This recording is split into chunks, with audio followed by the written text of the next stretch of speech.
Bueno, buenas tardes. En Colombia, buenas noches aquí en España. Eh, Son las 12:30 y no estoy tan fresca como debería, pero bueno, os voy a compartir una presentación en el marco eh, de este seminario. Ok, bueno, pues esta noche yo quería hablaros de storytelling, transmedia storytelling y bueno, la importancia de este tipo de formatos y nuevos lenguajes en un momento como el de ahora, que es en pleno auge de la comunicación digital, ¿no? Antes de contaros un poco más, quería contaros un poco sobre mí. Mi nombre es Belén Santaolalla. Tengo un perfil y un background un tanto mixto. Yo vengo del mundo del arte dramático, me formé para dirección teatral, he trabajado en diferentes compañías de teatro, pero a la vez siempre me ha interesado bastante el mundo del marketing y la tecnología. Y en la combinación de estas dos ramas fue cuando descubrí el Transmedia Storytelling, del que os contaré un poco hoy, y he trabajado con Transmedia Storyteller Limited en Londres y sigo trabajando. Y es una empresa de tecnología donde hemos desarrollado una herramienta que se llama Conductor, donde hemos desarrollado proyectos para diferentes marcas. Además de todas las producciones teatrales que he llevado a cabo con mi compañía. Hoy quería hablaros, como os decía, de storytelling en particular y de la importancia que tiene el storytelling en nuestras vidas, ¿no? Quizá esto os sea conocido, es el viaje del héroe de Joseph Campbell. Y es una estructura clásica en la que se pueden dividir las historias, ¿no? Es una fórmula que es aplicable a muchas de las historias que se cuentan hoy en día, ¿no? La llamada del héroe, el rechazo, el mentor, el umbral, diferentes etapas que son muy reconocibles en muchas de las historias que nos rodean. Pero no solamente esta es la fórmula tradicional, sino que las historias se componen de diferentes componentes y tropos que se pueden incluso articular en algo tan interesante como la tabla periódica del storytelling, de manera que de todos estos componentes se combinan para formar diferentes historias. ¿Y por qué son las historias tan importantes? Bueno, en nuestra vida son importantes porque incluso afectan a nuestro cerebro, ¿no? Se producen efectos como el efecto espejo, en el que todos los que escuchan una historia viven una experiencia similar, o un acoplamiento neuronal en el que entendemos al que nos cuenta la historia y se activan partes del cerebro similares, aparte de que se liberan altas dosis de dopamina y la actividad del córtex cerebral es mucho más activa si estamos escuchando una historia que si estamos escuchando solamente datos. Esto es importante porque el storytelling no habla solamente de algo cultural o algo accesorio, ¿no? Nuestros cerebros están configurados para entender el mundo a través de las historias. Y es así como entendemos el mundo desde que somos niños a través de los cuentos. Así entendemos el universo que nos rodea y nos preparamos y nos civilizamos para la vida, ¿no? Por eso el storytelling, cuando llega la comunicación digital y en un momento como el de ahora, es necesario que sigan nuestras vidas, pero de una manera transformada, ¿no? Y es cuando aparece el transmedia storytelling. Storytelling, del que supongo que habréis oído hablar, tiene multitud de definiciones según los autores, pero bueno, a mí me gusta entenderlo como que tiene tres componentes básicos. Uno es la necesidad de un universo narrativo rico, profundo, estructurado y definido, al que accedemos a través de diferentes plataformas que yo veo como diferentes ventanas a través de las cuales se pueden mirar ese universo narrativo y nos da la sensación de completitud. Y finalmente la interacción del público. siendo esta fundamental para que un universo o un proyecto sea transmedia. El público tiene que participar activamente, bien colaborando, co-creando, participando de una comunidad o demás. Así, esto cambia el concepto clásico de contenido, ¿no? Si antes, por ejemplo, en diferentes canales, una película o un juego o un libro, pues eran adaptaciones del mismo texto o reinterpretaciones o quizá historias paralelas. Todo esto llevaba a que un consumo de todos los componentes alrededor de una franquicia, de un universo, no generaran nada nuevo. Mientras que en una franquicia transmedia, todos los elementos se diseñan y se crean pensando en el consumo completo y, como os decía antes, esa sensación de completitud que genera el consumo de todos los componentes. Por lo tanto, en el Transmedia Storytelling cobra bastante importancia el público. Cuando nosotros nos ponemos a diseñar una experiencia transmedia, el público se convierte en protagonista de lo que nosotros queremos contar. Intentamos crear capas ficcionales alrededor del público, lo ponemos en el centro y creamos una experiencia que le rodee, una historia que vaya donde el público esté y que se convierta en relevante en su vida. Y por eso es importante un concepto como el de la inmersión. La inmersión es una necesidad de las historias transmedia, es que sumergir a los espectadores o al público o los usuarios dentro de las historias, ¿no? Y es muy interesante la percepción que tienen de la inmersión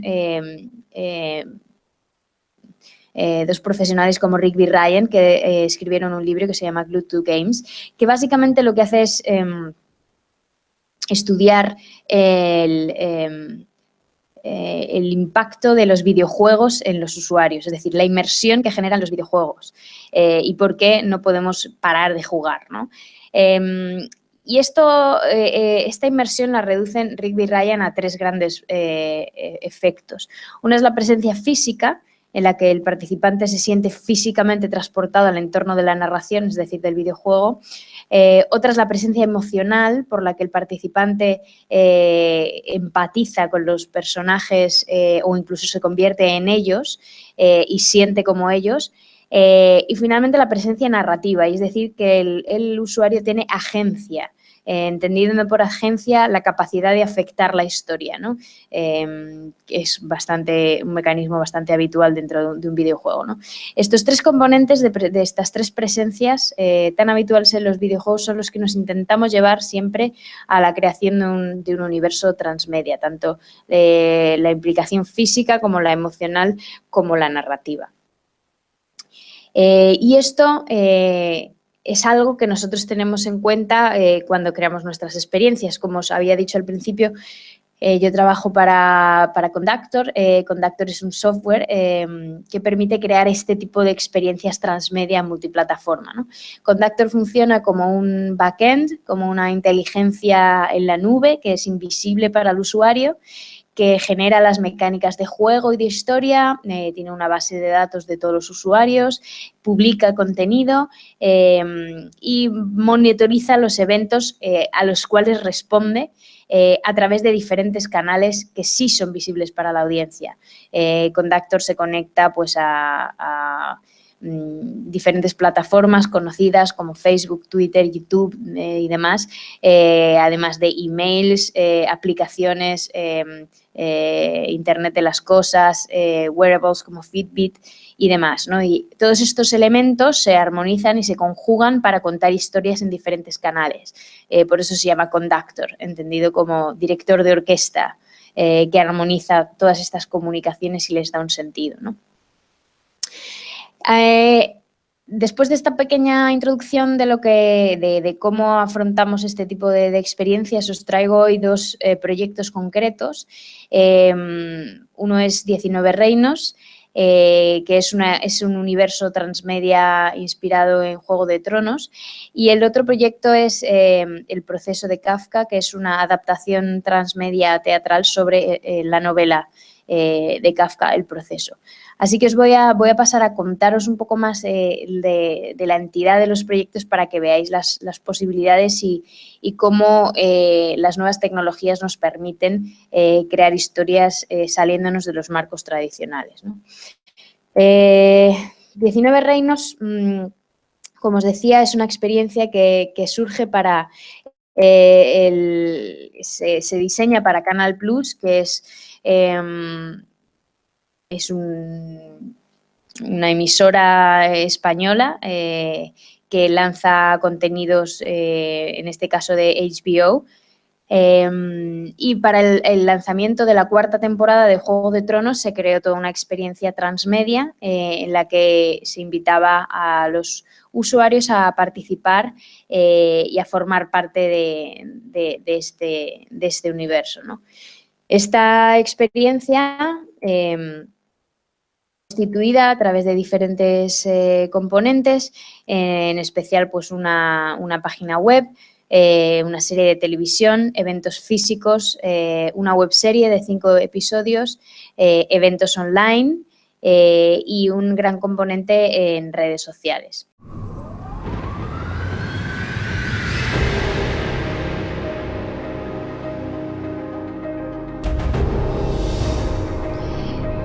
Pero bueno, para que os hagáis una idea de la dimensión del proyecto, lo que se pretendía era conjugar la experiencia de la serie, todo el universo narrativo, todas las normas del universo de Juego de Tronos, con una experiencia interactiva en la que los participantes pudieran sentirse dentro de una historia inspirada en Juego de Tronos.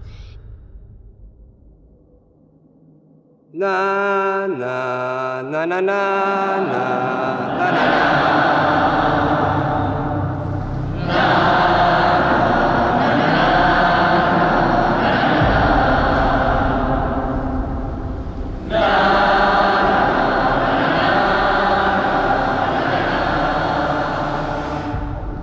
Si lo vives, es verdad. Juego de Tronos, 4ª temporada en Canal Plus Series. Guiada por un personaje que está a caballo entre el universo de Juego de Tronos y una España posapocalíptica, ¿no? Creamos un territorio que no existía, ¿no? Pero que conjugaba las normas de ambos mundos, ¿no? Y que existía en los diferentes canales pues en redes sociales y demás, donde la gente podía co-crear, participar, crear sus propias insignias y sentirse parte de una comunidad, básicamente, donde se le iban dando misiones y donde podían sentirse pertenecientes a una familia y con un objetivo claro, que era pues formar parte del universo de Juego de Tronos y básicamente inspirados en una premisa clara, ¿no? Que es la misma que la de la serie, y es hacer todo lo que está en mi mano por conseguir sentarme en el trono de hierro, ¿no? Al final, Juego de Tronos toda la serie vertebra alrededor de esa idea, y eso era precisamente lo que queríamos darle a los usuarios, la posibilidad de sentir que uno de ellos iba a ser escogido y se iba a sentar en el trono de hierro y que iba a ser una batalla campal en la que todo estaba permitido para conseguir el objetivo, ¿no? Como os he dicho, la experiencia se llama 19 reinos. 19 reinos porque España está dividida en 19 comunidades autónomas y un poco para asemejar la identidad de los 7 reinos de Juego de Tronos, ¿no? Como os decía, estos 19 reinos nos ayudaban a convertir España en estos 19 reinos, y los usuarios tendrían que elegir por qué familia iban a pelear, Targaryen, Stark, cualquier otra familia de Juego de Tronos, y elegir un reino de esos 19 que iban a defender, Madrid, Cataluña, Andalucía y demás. Se desarrollaría principalmente en 3 canales fundamentales, que serían una web, una página de Facebook y un Twitter. Pero a los que quisimos darle una entidad una localización fija, es decir, con una corporeidad, con una dimensión física importante, ¿no? La web la convertimos en el fuerte, donde se podían preparar para la batalla. El Facebook se convirtió en la plaza, donde los usuarios, los guerreros se reunían simplemente para conversar. Y finalmente estaba Twitter, que era el campo de batalla, donde los guerreros solamente iban a ejecutar comandos y a matarse entre ellos, básicamente. En Twitter, como os decía, Conductor se conecta con diferentes canales. Todos estos canales estaban conectados con Conductor y todos los comandos que se ejecutaban en Twitter, por ejemplo, atacar a fulanito o seducir a menganito, todos esos componentes, todos esos comandos se analizaban en Conductor y se convertían en acciones que tenían un impacto en la experiencia real. Como os decía también, no solo los espacios online, sino los espacios físicos eran importantes. La performatividad y el abrochar el espacio online con un evento real, con un actor de carne y hueso que representara uno de los personajes que luego se vería en la serie, era importante. Presentarlo ante todos los fans de manera directa en un primer evento que sería la presentación de la experiencia, inesperado para ellos, donde Edwig, que es nuestro personaje, se presentaría y les haría una arenga en la que se les invitaba a dejar de recibir órdenes y decidir por qué reino de los 19 querrían luchar, prepararse para la guerra que estaba cerca y estar dispuestos a morir por sus sueños, ¿no? Cuando este personaje abandonaba el espacio, todos los usuarios recibían un pergamino en el que se decía que ese hombre al que acababan de ver se le buscaba para darle muerte y se le pedía a todos los que hubieran estado allí que se pusieran en contacto con Lord Andrew Locke a través de un email y compartieran pues toda la información que tuvieran sobre este hombre a cambio de 50 monedas de plata. Así es cuando empezó el role-playing y todos los usuarios que estaban allí empezaron a comunicarse con el personaje, hablando en tono de Juego de Tronos y simplemente empezando a jugar, ¿no? A partir de ese momento, Edwig, nuestro personaje, empezaría a comunicarse con ellos a través de una webserie de 5 episodios donde él sería su mentor, sería un entrenador que les iría preparando para la guerra y les hablaría directamente a la cámara. Y así les iría dando pistas de cómo tendrían que enfrentarse a la guerra, ¿no? En el momento en el que llegara. Que, como veis, es un juego de estrategia en el que los 19 reinos están conquistados por las diferentes familias de Juego de Tronos y ellos tendrían que construir estrategias para hacer caer a las familias reinantes de los reinos colindantes y conseguir conquistarlos para su familia, ¿no? Además de toda esta estrategia que, como os decía, se ejecutaban en guerras en Twitter,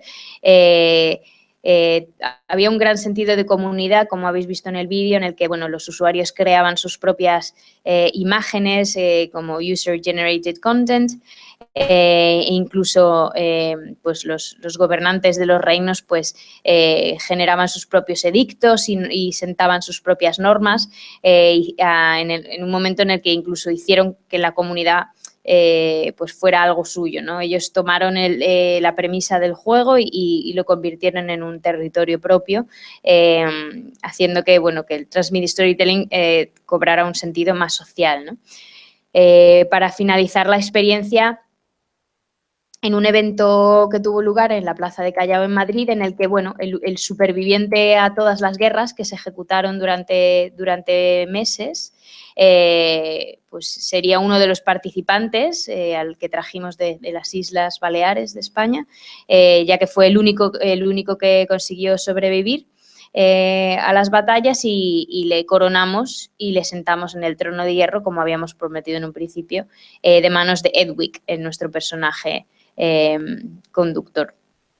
Con lo cual, en una experiencia como esta, hemos utilizado todos los canales a nuestro alcance para generar una experiencia en la que el usuario se convierte en el protagonista, como veis, ¿no? Todos los canales se ponen al servicio no de lanzar o publicar contenido relacionado, sino que se crea toda una historia que tiene sentido en sí misma y que se ponen al servicio de hacer que el usuario se convierta en dueño de sus acciones y que sus acciones tengan un impacto. Como veis, de nuevo, esas tres presencias de las que hablábamos, la presencia física, la emocional y la narrativa. En este caso también, este es un caso en el que se hizo un universo transmedia, como habéis visto, alrededor de una propiedad intelectual ya existente, que es la de Juego de Tronos, que básicamente, bueno, preexiste a través de los libros y sobre todo tiene predominancia en una serie, pero articulamos toda una expansión transmedia alrededor de un producto existente. En el próximo proyecto del que os voy a hablar, que es el proceso de Kafka, realmente lo que hicimos fue una adaptación transmedia de una novela, que es, bueno, el proceso de Kafka, y de la que os voy a poner un pequeño vídeo también introductorio sobre el proyecto. Este proyecto lo que pretendía era pues articular diferentes actividades en el espacio físico como en el real, utilizando actores, para dar la sensación de que el proceso es un universo real, kafkiano, absurdo, en el que bueno, pues, cualquiera puede ser detenido por la puerta de la ley, que es el organismo último y autoritario que ejecuta este tipo de detenciones. Si no habéis leído la novela, el proceso trata sobre Joseph K. Es la historia de Joseph K., que un día amanece en su pensión y entran dos vigilantes y le detienen. Le dicen que está detenido, pero en ningún momento se le dice por qué está detenido y se le permite seguir con su vida normal. Con lo que entra en una espiral de absurdo kafkiano en el que intenta conseguir cada vez más saber por qué está detenido y cada vez se le considera más culpable. Toda este es el universo y lo que queríamos hacer sentir a los usuarios en esta experiencia. Ahora os contaré más en detalle todos estos elementos que estáis viendo, pero como veis, pusimos a nuestro servicio todos los canales que estaban en nuestra mano para hacer sentir a los espectadores, a los futuros espectadores de la obra de teatro, que ellos habían sido detenidos y que ellos eran los que tenían un proceso abierto. Estas experiencias no solamente se darían en el teatro, como estáis viendo ahora mismo, sino que empezaban mucho antes de la función a través de diferentes dinámicas y conectamos pues, diferentes elementos tecnológicos que estaban a nuestro alcance también para crear una experiencia de realidad mixta en la que la experiencia física está imbricada y totalmente relacionada con la experiencia online. Ahora os contaré un poco más de esto, pero como os decía al principio, el origen de todo está en la novela, en el proyecto de Joseph K., de Kafka, inacabado, diferentes escenas que fueron editadas por Max Brod, su editor, que puso todos los capítulos juntos y les dio un sentido en la publicación de esta novela. Como os decía, ya os he hecho una pequeña sinopsis de la novela. Lo que nosotros quisimos fue extraer esa premisa de la novela, que es que cualquiera puede ser acusado por la puerta de la ley y vivir su propio proceso. Esta es la premisa de la que nos valdríamos para construir un universo estructurado sobre todo en base a dos ejes. El eje offline y online, desde donde se vertebra toda la experiencia tanto física como digital, y el eje on-site, off-site, entendido como toda la experiencia que pasa alrededor del evento teatral y todo lo que pasa alejado de ese espacio de representación. Teniendo este cuadrante como guía, nos encargamos de articularlo y llenarlo de contenido y de diferentes iniciativas que ahora os contaré un poco en detalle. Pero básicamente todas estas acciones transmediáticas se ponían al servicio de completar un viaje del usuario claro, que era primero ejercer una llamada a la acción y una presentación del universo, que acabara canalizando la acción del usuario a una web donde se produce un registro online del usuario. A partir de entonces empieza un seguimiento personalizado que terminaría entonces en la interacción en el teatro el día de la representación. Como os decía, estas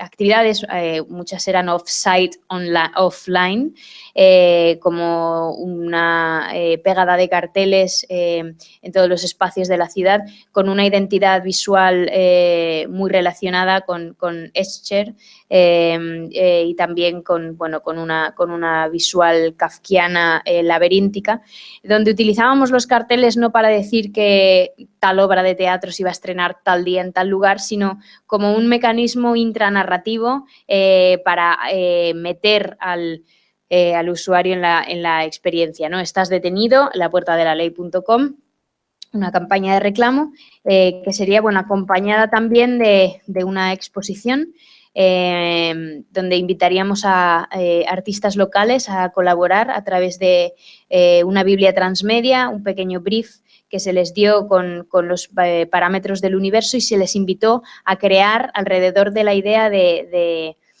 una resistencia, una posible resistencia y una fuerza rebelde que habría creado panfletos y arte degenerado, que habría sido decomisado y secuestrado por la Puerta de la Ley y que habría sido expuesto para escarnio de los artistas en un espacio público como se da en este caso, ¿no?